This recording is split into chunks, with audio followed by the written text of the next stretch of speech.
S. C. Verma, Geometrical Optics का numerical 61.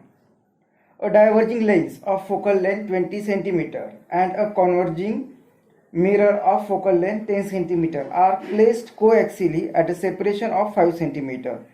Where should an object be placed so that a real image is formed at the object itself? तो इस 61 numerical में एक system इस तरह से दी हुई कि एक डाइवर्जिंग लेंस जिसकी फोकल लेंथ 20 सेंटीमीटर होगी और एक कन्वर्जिंग मिरर जिसकी फोकल लेंथ 10 सेंटीमीटर है। ये एक दूसरे के सामने इस तरह से रखे हुए कि दोनों का जो ऑप्टिकल सेंटर होगा, मतलब दोनों के लिए प्रिंसिपल एक्सिस कॉमन होगा। इस तरह से ये सिस्टम रखी हुई है और दोनों के बीच में जो सेपरेशन रखा है वो 5 सेंटीमीटर का रखा हुआ है। अब यहाँ पे एक ऑब्जेक्ट इस तरह से रखना है इस जगह पे कि उसकी जो फाइनल इमेज होगी, मतलब रियल इमेज होगी, वो रियल इमेज उसी ऑब्जेक्ट पर आनी चाहिए। तो वो ऑब्जेक्ट कहाँ पे रखना है ये हमें फाइंड करना है।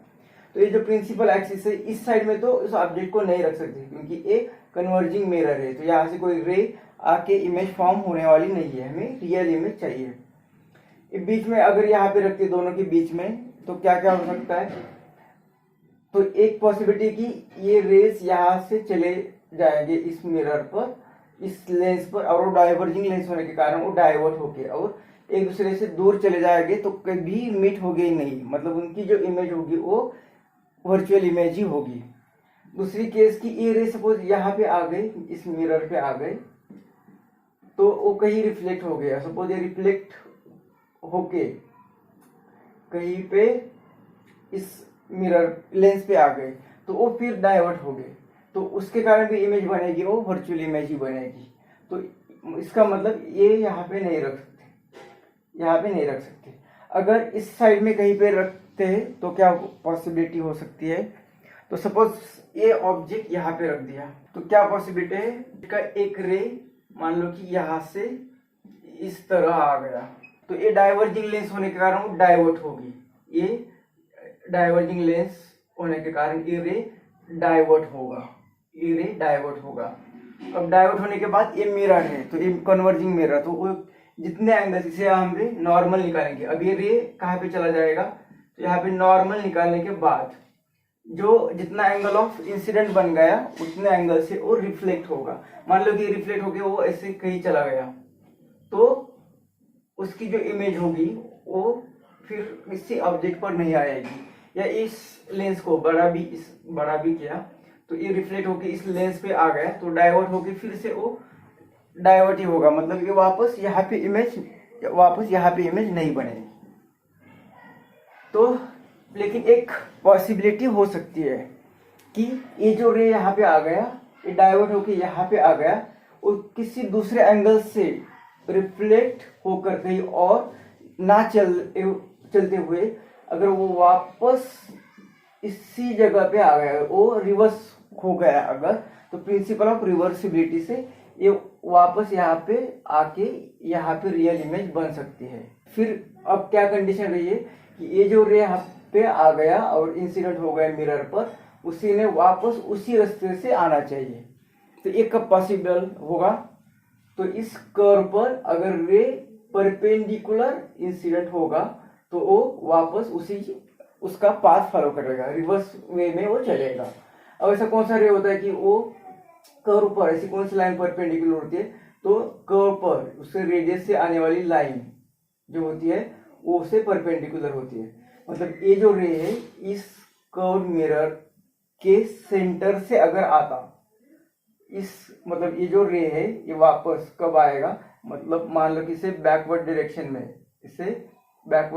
में इसके हम ट्रेस करते हैं तो ये पॉइंट इस तरह से होना चाहिए कि जैसे ये लेंस नहीं है और रे सपोज यहाँ से आ गया, ये इसका सेंटर है। मान लो कि इस मिरर का ये सेंटर है, सेंटर ऑफ मिरर, और ऑब्जेक्ट अगर सेंटर पे रख दिया तो यहाँ से जो रे चला जाएगा उस वापस रिट्रेस होगा और यहाँ पे ही आ जाएगा। मतलब इस रे को यहाँ से निकलना चाहिए। मतलब अगर हम यहाँ पे इस लेंस को रखते हैं और ऑब्जेक्ट इस जगह पे रखना है कि ये रे यहाँ पे आ जाएगा, ये डाइवर्ट होगा, और डाइवर्ट होने के बाद अगर हम उसे रिट्रेस करते बैक, तो ये जो पॉइंट है ये इस मिरर का सेंटर होना चाहिए। इसका मतलब ये कि ये जो ऑब्जेक्ट से रेज आ रही है और ये रे जिस तरह से डाइवर्ट हो रही है, ये उसकी हम बैकवर्ड डायरेक्शन में ट्रेस कर रहे हैं। मतलब इस लेंस के कारण इस ऑब्जेक्ट की इमेज यहाँ पे बननी चाहिए। कहाँ पे? इस मिरर के सेंटर पर, तब जाके ये रे रिट्रेस होगा। मतलब ये ऐसा लग रहा है कि ये जो रे यहाँ से जा रहा है वो सेंटर से ही आ रहा है, वो वापस यहाँ पे आ जाएगा और लेंस उसे फिर से यहाँ पे भेज देगी वापस उसी ऑब्जेक्ट पर। तो the image of object by diverging lens should be at C. तो image of this object by this diverging lens should be at C of mirror. मतलब यहाँ पे इस ऑब्जेक्ट की इमेज यहाँ पे बननी चाहिए, यहाँ पे इमेज बननी चाहिए। The rays which appears coming from C, मतलब ये जो रे जैसे कि यहाँ सी से आ रहा है, appears coming from C of mirror, centre of mirror, revert back, तो वो रिफ्लेक्शन होके बाद रिवर्ट होगा, and diverging lens again send it back on object, फिर वो ऑब्जेक्ट पर उसे भेज देगी बाय प्रिंसिपल ऑफ रिवर्सिबिलिटी। उस रिवर्सिबिलिटी से रे फिर से उसका पाथ वापस ट्रैवर्स करेगा। तो ये ऑब्जेक्ट यहाँ पे, तो यह इमेज यहाँ पे बननी चाहिए। कहाँ पे? Centre of focal length. और सेंटर कितना है फोकल लेंथ का? तो सी ऑफ फोकल लेंथ मतलब आर, रेडियस ऑफ मिरर कितना होगा? तो 2 इंटू एफ, और एफ दिया है 10, मतलब ये 10 सेंटीमीटर होगा। तो ये V फॉर लेंस कहाँ पे आनी चाहिए? तो यहाँ से एक 20 सेंटीमीटर है, एक टोटल डिस्टेंस यहाँ से यहाँ तक 20, और इनके बीच में गैप है 5। तो ये कितना आएगा डिस्टेंस? ये दोनों के बीच में डिस्टेंस कितना आएगा? ये 20 और -5, मतलब ये 15 सेंटीमीटर आना चाहिए। तो ये फिगर स्केल फिगर नहीं है, तो V फॉर लेंस कितना आएगा? ये 20 और -5 करेंगे तो 15 सेंटीमीटर। साइन बाद में रखेंगे, ये मैग्नीट्यूड देख रहे हैं कि V। तो यहाँ पे लेंस का इक्वेशन यूज करेंगे, लेंस इक्वेशन। तो V मिल गया हमें 20 - 5 मतलब 15 सेंटीमीटर। तो ये लेंस यहाँ पे उसका फोकल लेंथ पता है, उसकी इमेज कहाँ पे मिलनी चाहिए ये पता है, तो ऑब्जेक्ट कहाँ पे रखना है, U कहाँ पे होना चाहिए ये भी फाइंड कर सकते हैं। तो lens equation 1/f is equal to 1/v minus u। तो 1/f फोकल लेंथ कितना दिया है? 20, और ये इसकी lens diverging lens is equal to 1/v। v कितना? तो वो 15 सेंटीमीटर, और यहाँ से लेफ्ट साइड में ही है, तो वो भी -15 माइनस 1/u। u का साइन नहीं रखेंगे तो आंसर साइन दे देगा, तो u फाइंड करना है।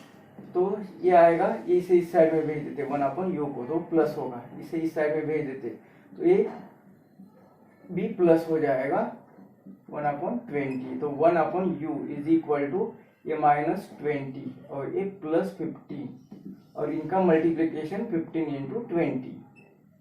इसको रिवर्स कर दे तो u इज इक्वल टू, ये ऊपर चला जाएगा 15 × 20, और ये -5, तो ये 3, तो u कितना आ गया? -16 सेंटीमीटर। -16 सेंटीमीटर इतने दूर इस लेंस से उस ऑब्जेक्ट को रखना पड़ेगा।